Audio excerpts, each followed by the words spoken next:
Okay, so we've been looking at different classification of rocks. We've looked at igneous rocks, that is rocks that come from molten material, magma, that is cooled slowly or really quickly, so you can have smaller, bigger crystals. We've looked at metamorphic rocks, that is rocks that have been put under heat and pressure and compressed but never melted. And now we're going to look at sedimentary rock. Well, the reason why is igneous rock is actually the most common rock on Earth, but most of it exists well down below our surface. And you don't really see a lot of them, but we know they're there because we live on something called glacial till. In other words, all this sediment had been pushed down with the glaciers and came all the way down into Minnesota. And then when the glacier receded, that is, it melted. Basically, they don't really travel backwards, they just melt backwards. It dropped all of that sediment here. And so if that's why we can have basements. There's a lot of parts in the country that don't have basements because they actually have to blast through solid rock to get to a basement under a house. But we can just dig through hundreds, if not, hundreds and hundreds of feet of glacial till to get our basements. But the bedrock is granite, and we know that because Minnesota is really prone to radon. And some of you know this if you've bought a house or you know somebody that's bought a house.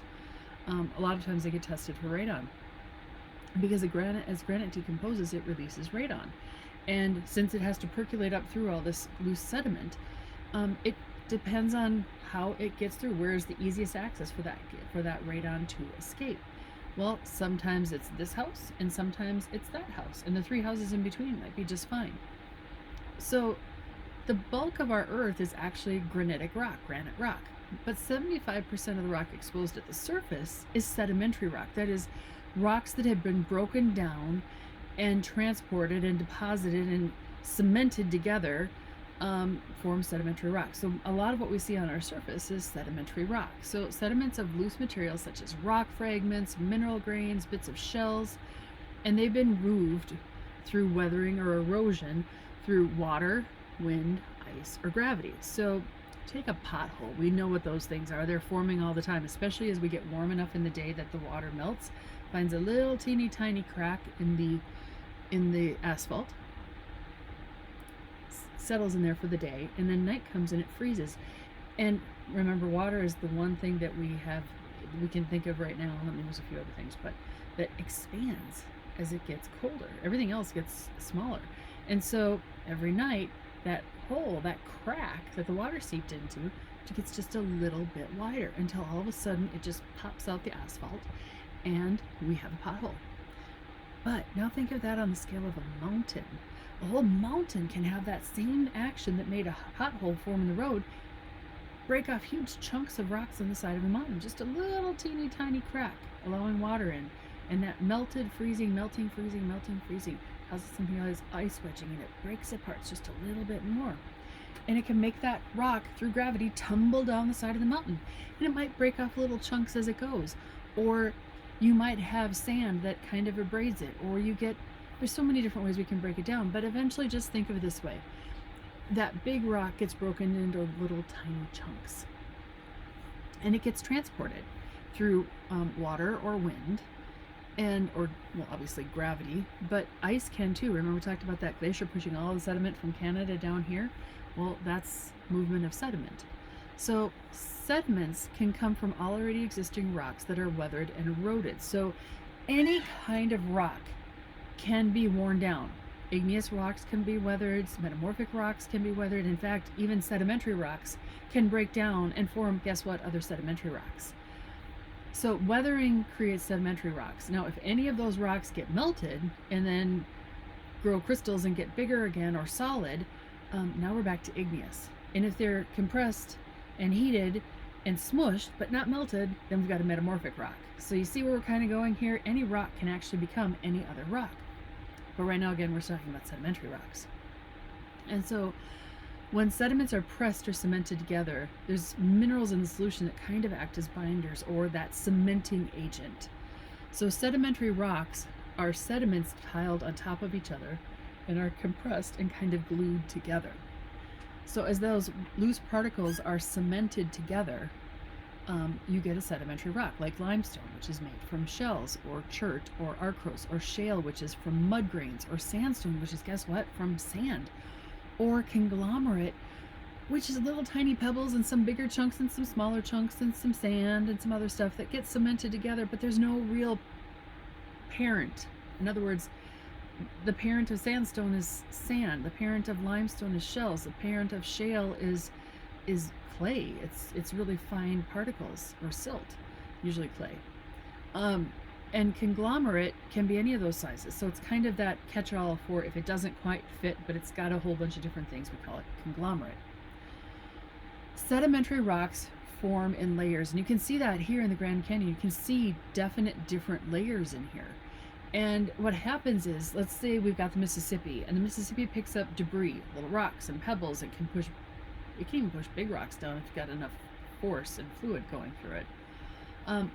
And it goes, rivers flow downhill. We had a teacher once that used to say that all rivers flow south. Well, that's not true. The Red River between the Dakotas and Minnesota flows north towards Hudson Bay. The Nile River flows north towards the Mediterranean. So rivers flow in the direction of, guess what? Downhill.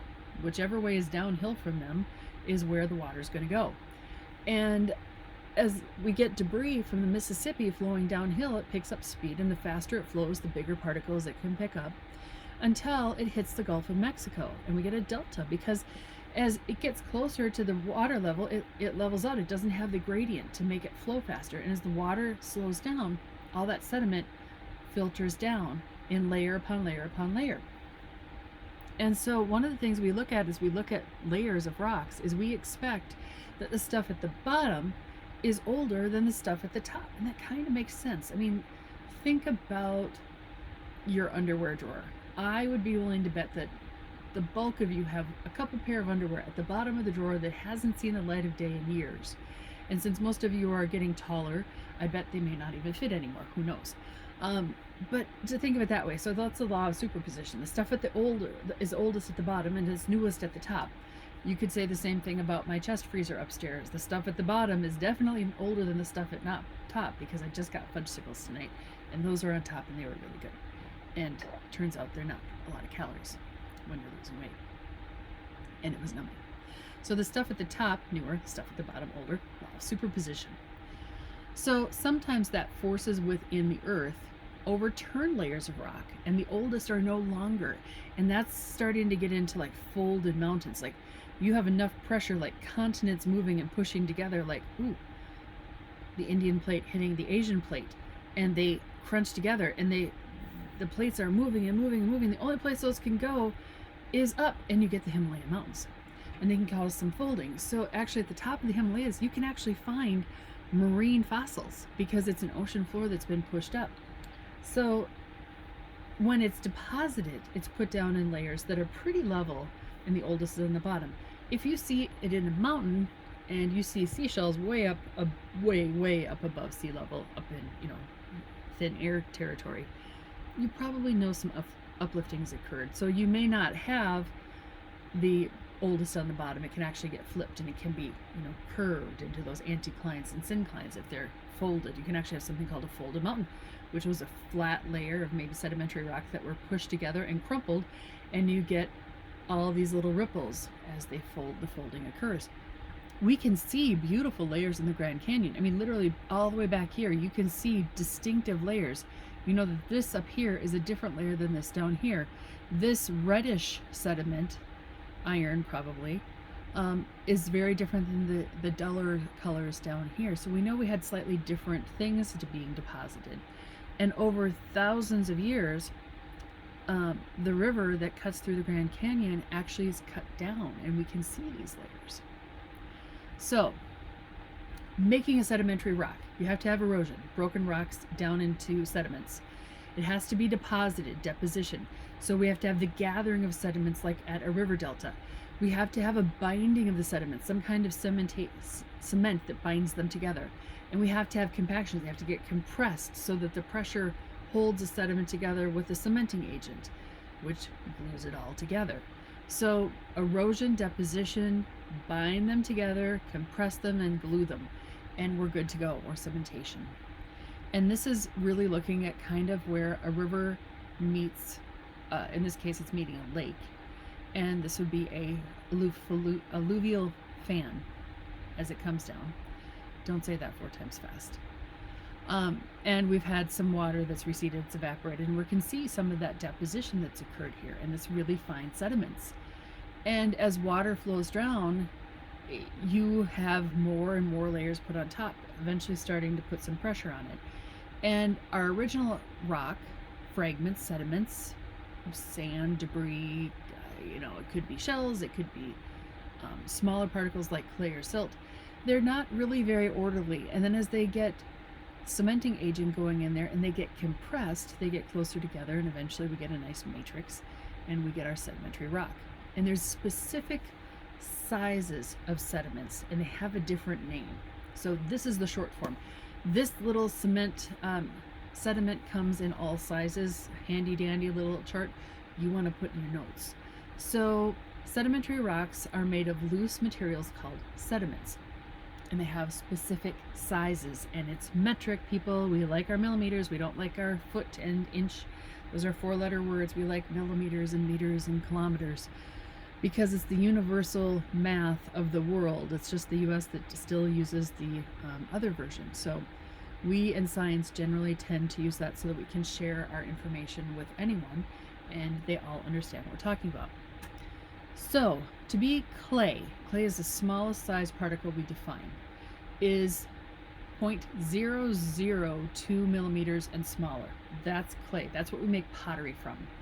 Silt goes from that 0.002 up through 0.0625 millimeters. That's called silt. And we can actually have sieves of different size screens, and we can classify boulders, cobbles, pebbles, sand, silt, and clay. We can actually shake it through to collect them, as long as we know the opening is between those sizes. Sand goes from 0.0625 to 2 millimeters. Pebbles go from 2 millimeters to 64 millimeters, or 6.4 centimeters, and 64 millimeters to 256 millimeters, or 25 centimeters, so about like that. Those are called cobbles, and you've heard of cobbles because you've heard of old streets that have cobblestone streets, and they were, older. They were rocks about this size. And anything bigger than that, 256 millimeters and up, those are considered boulders. So, classification of sediments: biggest is boulders, then cobbles, then pebbles, then sand, then silt and clay. Boulders, cobbles, pebbles, sand, silt, and clay. So sediments are classified by size using that size chart we just did. This would be your what? It's bigger than 25 centimeters. So that's going to be your boulder. These, we really need to have something in there, but that's probably going to be, well, let's take a look. Do you think that's cobbles or do you think that's pebbles? I think it's probably the pebbles, don't you? Here's your sandstone. You can actually kind of see the grain. More than likely a siltstone. Again, we'd have to measure. We could call that sand because I can see some grains in there. This is either silt or clay, but again, you'd need to have a size classification. And if I were to give you a test question on that, I would literally tell you what size it is so you could use your chart. So, classification of sedimentary rocks. Sedimentary rocks can be made up of just about any materials found in nature. Sediments come from that weathered or erosion of igneous, metamorphic, or sedimentary rocks. And they also can come from the remains of living organisms. So shells, bones, all of those things can be worn down. Shells are very common because you can find shells in lakes and you can find shells in the ocean. So they're quite common to break down. Corals are also something that create a lot of sand. Coral sand beaches are beautiful. Can be a little sharp. Now, sadly, a lot of our beaches are now being made up of eroded down plastic, so be careful with where you put your garbage, please. So if we continue to classify sedimentary rocks by their composition and by the manner from which they're formed, there are 3 types of sedimentary rocks: detrital, chemical, and organic. So this first one, detrital, are rocks made of broken fragments of other rocks. Weathering and erosion helps get the material to make the sedimentary rocks into smaller and smaller chunks. And so we're talking exposure to air and water, ice, All of these things break them down chemically or mechanically, and then you can have wind or gravity help transport them, and water can also transport them. So the process of breaking down smaller and smaller pieces is called weathering. And the movement of material, that's called erosion. And the compaction helps form those sedimentary rocks. So when sedimentary rocks are deposited, layers are built up. And remember, older at the bottom, newer at the top, law of superposition. So pressure from those upper, newer layers pushes down on the lower, older layers. If the sediments are small, they can stick together and form a solid rock. And that process is called compaction. So layers upon layers upon layers, the farther down we go, the more densely packed together they are, until you can actually get some gluing or some cementation happening. If you have a chance, go ahead and watch. This is just kind of looking at water and moving, and well, maybe let's take a quick look. Quick look means, whenever I'm on preview, it takes 2 clicks to start this. So I'm not going to play the sound, but I am going to talk about the fact that as you see this water rushing through, you can see it's got enough force behind it to start causing little bits of sand and pebbles to start moving. And they tend to move, guess what, downstream, because that's the direction the water's flowing. And water can erode, taking little bits away, because as that stuff rolls over it, it builds up a little bit of friction and it can start etching away. And you can actually get little holes starting to drill as sediment catches in it, and it kind of eddies through it. And this is kind of simulating a river, and as it hits the level surface water of like the ocean or in a lake, depending on where you're at, it starts to drop the stuff that was suspended in the water. It drops the suspended materials and it starts to pile up in layers upon layers. And as we get more and more layers on top, remember, it will start, you can see some layers here, different materials, it'll start to compact and compress, and if we have something in there to cement it together, you will get sedimentary rock. So if sediments are large, like sand or pebbles, and the pressure alone can't quite make them stick together, and so they're named, remember, according to their shapes and size of the sediment. Conglomerate or breccia forms from large sediments. Conglomerate are pebble-sized sediments. Sandstone contains sand-sized sediments. Chemical sedimentary rocks form when dissolved minerals come out of solution. So minerals collect when seas and lakes evaporate, and the deposition of the minerals, that is, they lose their moisture and it gets saltier, whatever the mineral happens to be, comes out of solution and forms a sedimentary rock. So chemical sedimentation rocks are not made from pieces of pre-existing rock. It's kind of like growing a big salt crystal. Example would be calcium carbonate carried in solution in water, so limestone. We actually, if you go into a cave, as water percolates down through like limestone rock, it pulls some of the limestone out and it goes into solution. And then as it hits an opening underneath, like in a cave, and it starts to drip, little tiny bits of the limestone are left behind, and you get stalactites, tight to the ceiling, falling down, and where the water falls in the bottom, it builds up stalagmites, the mighty ground, M and G, stalactites, tight to the ceiling, C and T. And if they've come together, they actually can form a column or a pillar. So rock salt would be something that's left behind by an evaporating sea.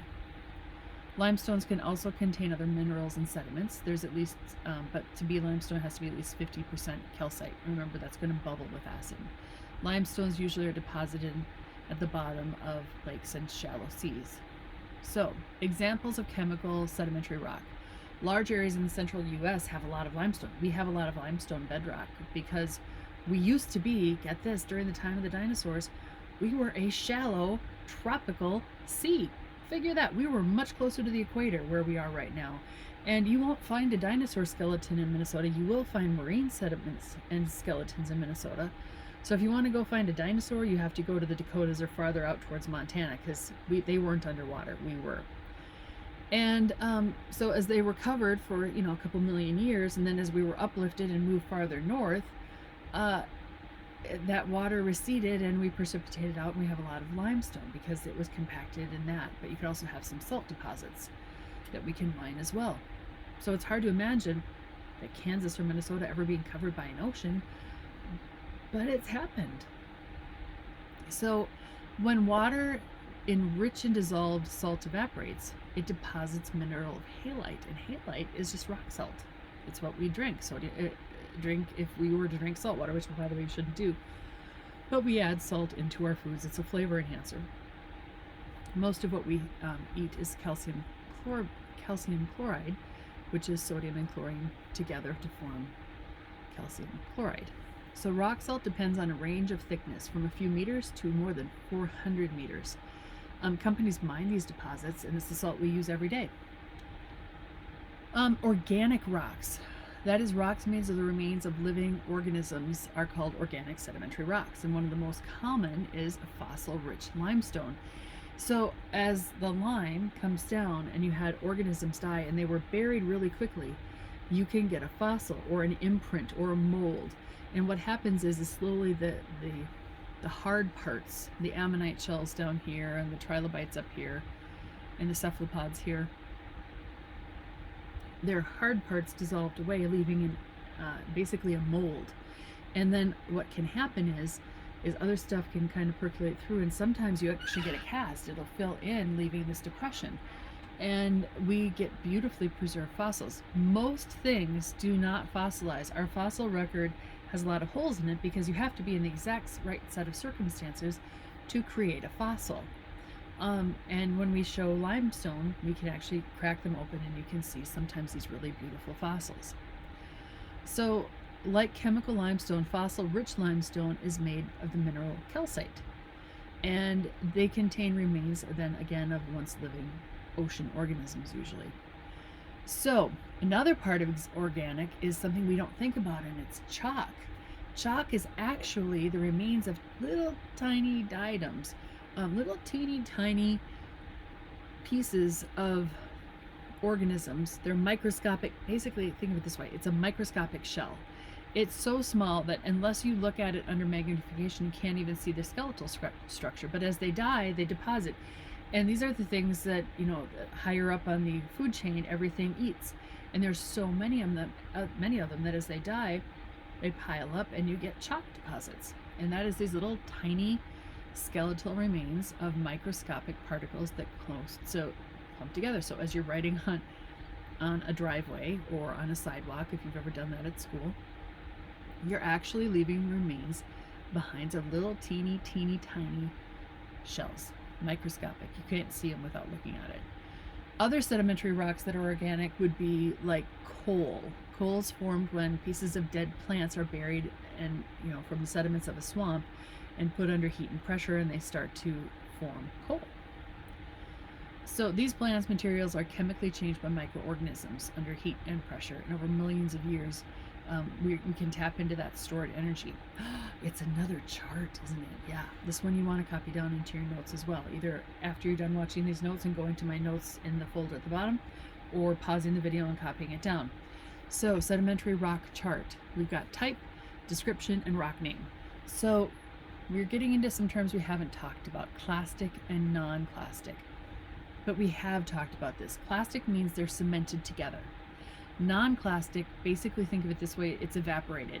So these are pieces of other rocks that are cemented together, where non-clastic are like your rock salts and your calcites that are percolated out of solution, and the solution evaporates, leaving behind that type of rock. So if it contains pebbles, it's conglomerate. If it's made of sand, it's sandstone. If it's made of mud-sized particles, it's called siltstone. And if it's clay-sized particles, it's called shale. And if I were to ask you that question on the test, I would literally say, it's clay-sized particles. What is that called? And you would tell me it's shale. And shale, remember, is that starting place in a metamorphic rock where if it's put under low heat and pressure, it becomes slate. And if you put under medium heat and pressure, it goes from shale, slate to schist. And if you put under high heat and pressure, it goes from shale, slate, let me try that again, shale, slate, schist, and gneiss. So non-clastic, or rocks that have been evaporated, if it's calcium and basically drop some little pieces of acid, drips of acid on it, and it bubbles, it's going to be limestone. Halite is not going to bubble. That's rock salt. And that's literally, sometimes I'll give you calcite or halite Calcite will fizz and halite will not. Do I want to show this? Oh, this is actually just kind of looking at the pressure in the water and the compaction, and as more comes in, it fills up more and more, cementing it together. This is not a bad review if you want to go through it when I'm not here. If you want to just go into the notes and not have to listen to me the whole way through, you can go back and review that one. Clastic, then, remember, are fragments of rocks, minerals, or shells broken down together and cemented together. Conglomerate, remember, is pebbles of 2 millimeters or more. Sandstone is made out of sand. Siltstone is made from silt, feels gritty to the teeth. Again, don't use your teeth as an example because you can scratch them. Shale is made up of clay. A lot of times it can be nice and flaky if it's been really frozen and thawed. It can break apart. Your non-clastics are your limestones and your rock salts. If you've got any questions, as always, you know you should ask.